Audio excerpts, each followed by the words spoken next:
우리가 수영을 배웠다면 물에 뜰 수 있어야 하고 운전을 배웠다면 차를 몰고 다닐 수 있어야 하죠. 마찬가지로 영어든 중국어든 언어를 배웠다면 원어민과 말을 할 수 있어야 합니다. 그런데 많은 분들이 오랜 시간 언어를 공부했음에도 불구하고 실제 대화에서는 막막함을 느낍니다. 왜 그럴까요? 잘못된 학습 방법일 수도 있겠지만 언어 자체가 너무 어려울 수도 있겠다라고 생각이 듭니다. 그런데 중국어는 다릅니다. 접근 방법이 조금 틀려도 접근 방법이 잘못되어도 소통이 되는 언어가 바로 중국어예요. 안녕하세요. 6개 국어를 구사할 수 있으며 외국계 세일즈 팀에서 6년 차로 일하고 있고 중국어 동시 통역가로도 활동 중인 라이언입니다.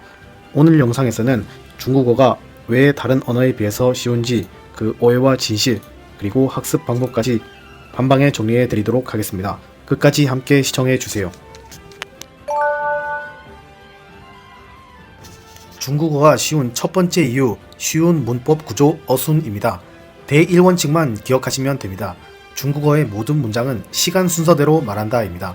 이 원리를 이해하면 중국어 모든 문법이 이 원칙에 해당됩니다. 예문을 통해 보겠습니다. 첫 번째 문장, 사진 찍어서 한번 보여줘.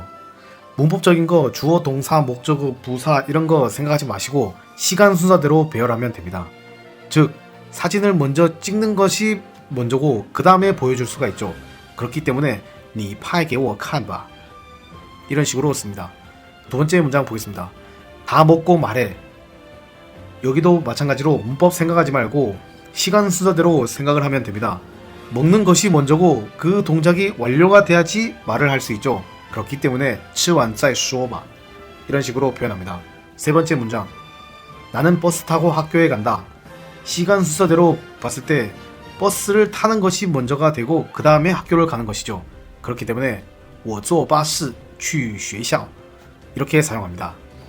문법적인 것을 따져가면서 부사의 위치, 동사의 위치를 생각하는 것이 아닌 모든 중국어의 구조와 문장은 대원칙인 시간 순서대로 말한다입니다.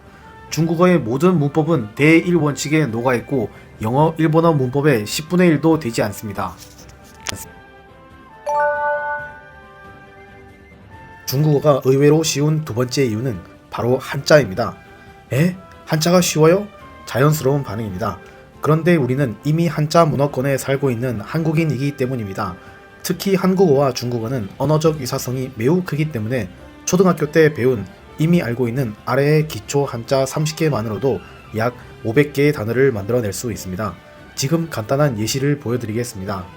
소학, 중학, 대학, 노인, 교장, 학장, 생일, 일생 등등. 어떠신가요? 처음 보는 단어라도 대부분 뜻이 눈에 들어오지 않나요? 우리는 이미 이런 한자들을 자연스레 익혀왔기 때문에 단어를 새로 외우는 것이 아니라 조합해서 이해하는 것이 가능합니다. 읽기도 쉽고 암기 부담도 확 줄어듭니다. 서양인들은 이런 단어를 처음 보면 유추조차 힘들지만 한국인들은 한자를 아는 유리한 출발선에 서 있습니다. 그래도 간체자는 좀 생소해서 어려울 것 같아요 하실 수 있죠. 그런데 정말 중요한 포인트 하나 알려드리겠습니다. 간체자는 원래 쉽게 읽으려고 만든 글자입니다. 중국 내 문맹률을 낮추기 위해 복잡한 한자를 단순하게 만든 것 뿐입니다. 만드는 원리를 조금만 보면 패턴이 반복돼서 훨씬 쉽게 익힐 수 있습니다. 간체자는 단순화의 결정체입니다. 어려운 것이 아니라 처음 보는 것이라 익숙치 않은 것일 뿐이죠. 자, 그렇다면 일본어는 어떨까요? 겉으로 보기에 한자를 공유하지만 학습 난이도는 훨씬 높습니다.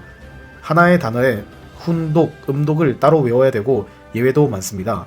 게다가 동사 하나에도 기본형, 겸양어, 자신을 낮추는 표현, 존경어, 상대를 높이는 표현 등 다양한 문법 요소들이 복합적으로 들어갑니다. 비교해보면 중국어는 오히려 한국인에게 훨씬 익숙하고 직관적인 언어입니다. 우리가 영어와 일본어는 조금씩 접해와서 그것들에 익숙해 보일 뿐이지 중국어의 구성을 봤을 땐 직관적이고 요일, 숫자, 문법 등등 매우 심플합니다. 요일 및 숫자만 봐도 각각의 단어 발음을 외우는 것이 아닌 단어 하나를 붙이고 예외 없이 확장해 나가는 형태고 그 한자에 따라 읽는 방법도 전부 동일합니다. 대부분의 구성이 예외 없이 심플하게 구성되어 있습니다. 성조 역시 마찬가지입니다. 중국어는 성조가 중요하다고 하지만 마치 성조를 외우지 않으면 절대 소통이 안 된다는 식으로 과장되게 말하는 경우가 많죠.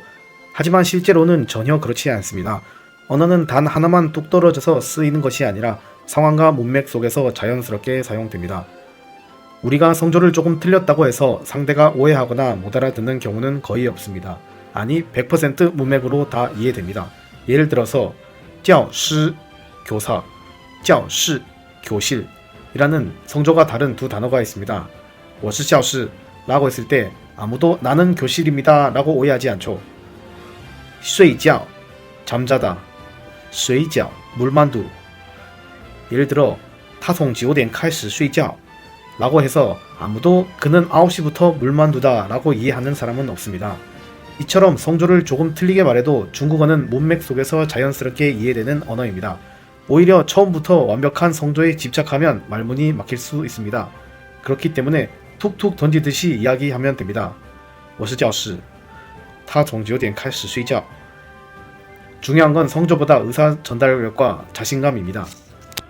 결론부터 말씀드리면 만약 여러분들의 목표가 나는 한자 멋있게 쓰는 것은 관심이 없고 그냥 중국어로 자연스럽게 대화하고 싶다라면 중국어는 세상에서 가장 쉬운 언어입니다.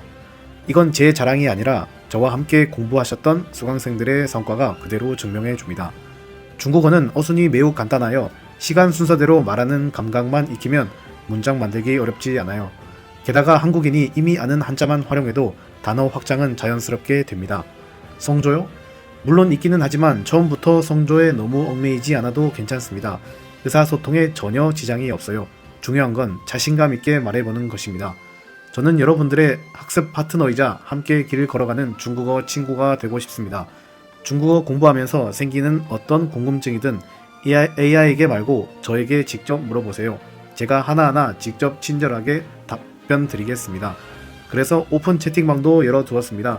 고정 댓글 확인해 주시고 부담없이 들어오셔서 질문해 주세요. 감사합니다.